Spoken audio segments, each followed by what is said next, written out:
ভালোবাসা কারে যে বলে,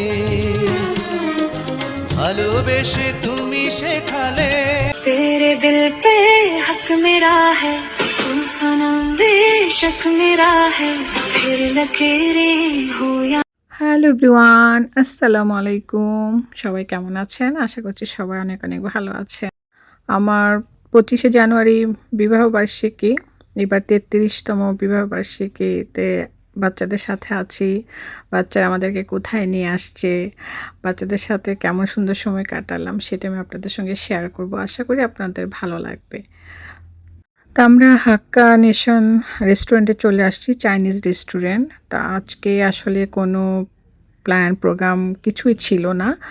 তো এত ঠান্ডা আমাদের এদিকে যে বাহিরে কিভাবে বের হব সেই চিন্তাটা একেবারেই আমার মাঝে ছিল না, যেহেতু আপনাদের ভাইয়া অসুস্থ, তাকে নিয়ে ঠান্ডায় বের হব। তারপরেও হঠাৎ করে বের হলাম। 3 ছেলে মেয়ে বলতেছিল, মা চলো, কালকে দেখা যাবে অনেক ঠান্ডা থাকবে, অনেক স্নোফল হবে, একদমই বের হওয়া যাবে না, আজকে চলো আমরা গিয়ে একটা রেস্টুরেন্টে খেয়ে আসি। হঠাৎ করেই ডিসিশন, আগে থেকে কোনো প্ল্যান প্রোগ্রাম ছিল না। হুড়মুড় করে রেডি হতে হলো, যেহেতু আবার লেট নাইট হয়ে গেলে প্রবলেম। আর বাচ্চারা বলতেছিল যে ঝটপট করো মা, ঝটপট করো, বেশি সময় যদি নাও তাহলে রাত হয়ে যাবে, রাতে আরও বেশি ঠান্ডা থাকবে। সেই কারণে আমিও ঝটপট করে রেডি করে আপনার ভাইয়াকে রেডি করলাম, বাচ্চা রেডি হয়ে গেল। তো আমরা চলে আসছি রেস্টুরেন্টে। ঠান্ডার কারণে কিছু কিছু রেস্টুরেন্ট দেখা যায় ফাঁকাই থাকে। তো আমাদের জন্য ভালো হয়েছে, আমরা তো খুশি ছিলাম যে একটু ফাঁকা হলে আমরা একটু সুন্দর করে ছবি টবি উঠাতে পারবো, মজা করতে পারবো। বাচ্চাদেরকে নিয়ে যেহেতু এসেছি, বেশ অনেক বছর পরেই এবার বাচ্চাদের সঙ্গে আমাদের অ্যানিভার্সারি করা হচ্ছে। বাচ্চারা এই আয়োজন করার কারণেই আজকে আসলে হচ্ছে, চলে আসছি। এই যে এখানে সুন্দর একটা কেক নিয়ে আসছে, আইসক্রিম কেক, তারপর ফ্লাওয়ার নিয়ে আসছে, ওর বাবাকে এনে দিয়ে বলতেছে যে মাকে দাও। তা আসলে প্রতিবারে আপনার ভাইয়াই সব কিছু করে, এত সুন্দর করে আয়োজন করে, আমার জন্য গিফট নিয়ে আসে, ফুলের তোড়া নিয়ে আসে, কেক নিয়ে আসে। ও আমার মানে মনটা কীভাবে খুশি করবে ওই চিন্তাটাই তার মাঝে থাকতো। তো আজকেও আসলে ও অনেক খুশি, ওকে মানে বলতেছিল যে বাবা বলো তো আজকে তোমার মানে কি একটা আনন্দের দিন বলো। তো সে মানে প্রথম খেয়াল করতে পারতেছিল না, তারপর যখন আমার ছোট ছেলে বললো ও আচ্ছা আচ্ছা, 25শে জানুয়ারি তোমার আম্মুর সঙ্গে আমার প্রথম দেখা হয়েছিল, এই মানুষটার সাথে আমার এতটা বছর সুখে দুঃখে কেটেছিল। তো এভাবে বাচ্চাদের সঙ্গে গল্প করতেছিল। তো আলহামদুলিল্লাহ খুব ভালো লাগছিল যে সে মানে এরকম সুন্দরভাবে কথাগুলো বলছিল। তা আসলে আপনাদের ভাইয়া তো অনেক অসুস্থ ছিল, সেখান থেকে আজকে এই পর্যায়ে এসেছে।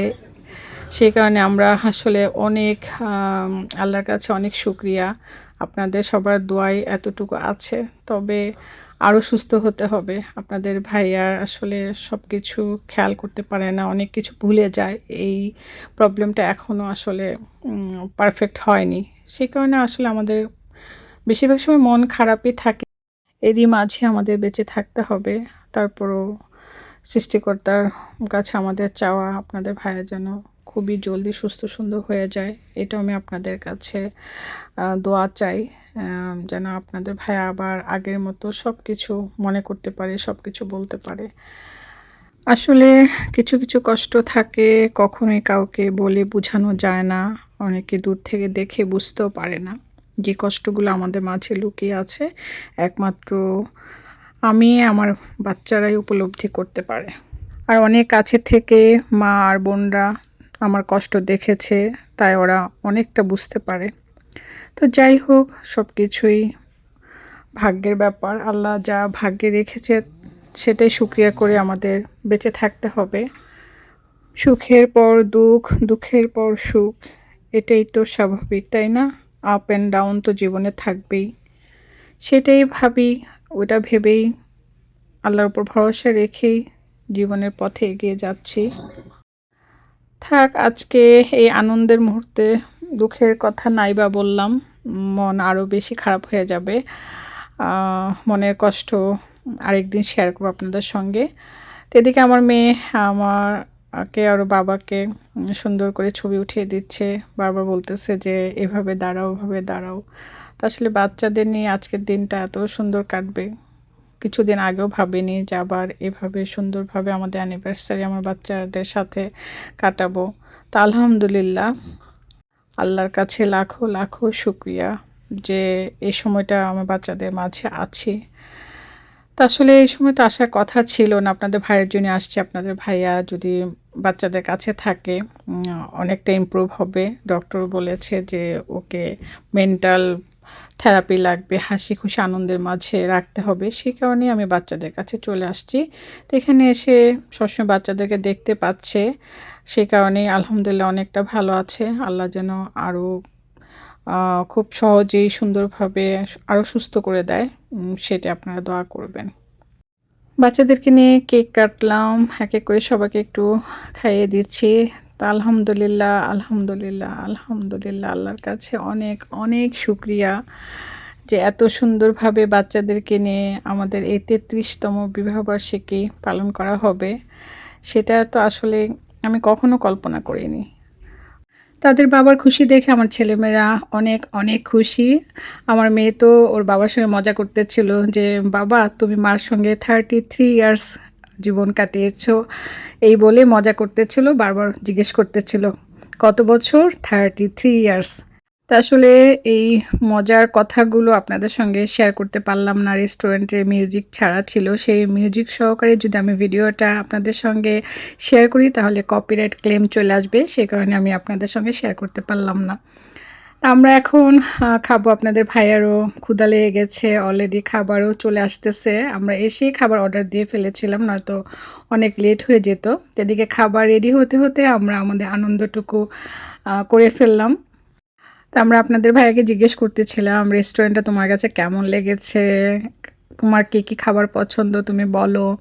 তারপর আজকে কেমন ফিল করতেছো?" নানা রকমের প্রশ্ন করতেছিল। তো আসলে আপনাদের ভাইয়া অনেক সময় খুব সুন্দর করে কথা বলে মুহূর্তেই কথা ভুলে যায়। সেক্ষেত্রে মানে আমরা অনেক সময় কথা বুঝতে পারি না।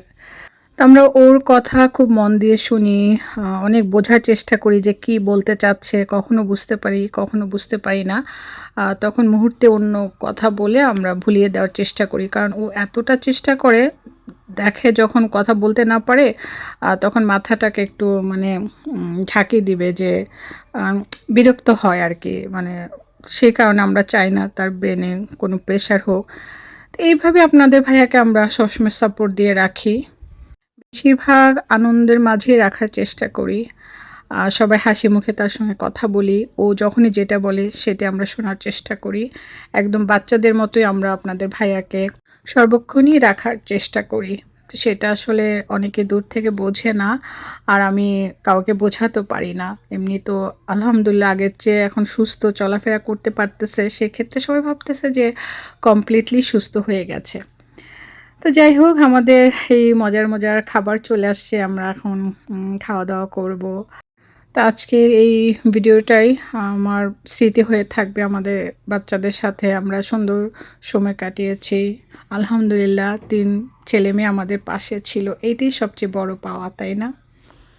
এর বেশি আর কিছুই চাওয়ার নেই। আমার ৩ ছেলেমেয়ে সবসময় সুস্থ সুন্দর থাকুক, সুস্থ সুন্দর থেকে সুন্দরভাবে জীবনযাপন করুক। আমাদের দুজনের এটাই চাওয়া। এই ভালো থাকার জন্যই আমাদের এত কষ্ট ছিল। যেখানে আপনাদের ভাইয়া অনেক কষ্ট হয়েছে এই ৩ বাচ্চাকে সাপোর্ট দিতে।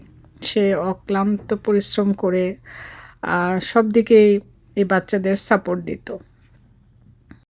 তা আপনারা আমার ৩ ছেলেমেয়ের জন্য দোয়া করবেন। আমার মেয়ের এখনও পড়াশোনা কমপ্লিট হয়নি, যাতে সুন্দরভাবে কমপ্লিট করতে পারে, সেটা আপনাদের কাছে অনেক অনেক দোয়া চাইবো।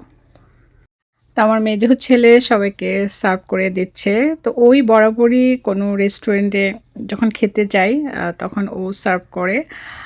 তো এটা আমার কাছে অনেক ভালো লাগে। এত সুন্দর করে সবার দিকে খেয়াল রাখবে, কে কী পেলো, কার কী লাগবে, সবাই সবকিছু পেলো কিনা। তো আলহামদুলিল্লাহ এই জিনিসটা আমার কাছে অনেক অনেক ভালো লাগে। তো এই যে আপনাদের ভাইয়াকে বলতেছে যে, "তুমি ট্রাই করো, একা একা খাও।" তা আসলে কি রাইট হ্যান্ডে এখনও প্রবলেম, অনেকটাই দুর্বল আছে। সেক্ষেত্রে সে একা খেতে পারে না। ড্রাই আইটেম, স্যান্ডউইচ, এই ধরনের বিস্কিট, কেক, দিলে ওটা খেতে পারে, তবে রাইস মানে স্পুন দিয়ে খেতে পারে না। তবুও আমরা ট্রাই করি, আর বেশিরভাগ সময় আমিই খাইয়ে দিই। না খেলে দেখা যায় ওর ফুলফিল খাবারটা কমপ্লিট হয় না, পেটও ভরে না। তাই আমি সবসময় ওকে খাবার খাইয়ে দেই, আর আমি ওকে খাবার খাওয়ানোর পর আমি খেয়ে নিই। যেহেতু আজকে রেস্টুরেন্টে এসেছি, সবাই একসঙ্গে খাচ্ছি, আমিও খাচ্ছি, পাশাপাশি আপনাদের ভাইয়াকে খাওয়াচ্ছি। আর আমার 3 ছেলে মেয়ে তো অস্থির হয়ে গেছে, মা তুমি খাও, আমি বাবাকে খাইয়ে দিই। আমি বলছি যে না, তোমরা খাও, আমি আস্তে ধীরে খাচ্ছি আর বাবাকে খাইয়ে দিচ্ছি। তো এই তো আজকে ফুল ফ্যামিলি মিলে সুন্দর সময় কাটালাম। আপনারা আমাদের সবার জন্য অনেক অনেক দোয়া করবেন, আমরাও দোয়া করি আপনারা সুস্থ সুন্দর থাকেন, সুস্থ সুন্দর থেকে ভালোবেসে আমার পাশে থাকবেন আশা করি। তো আজকের মতো বিদায়, আবারও দেখা হবে, কথা হবে নেক্সট ব্লগে। আল্লাহ হাফেজ।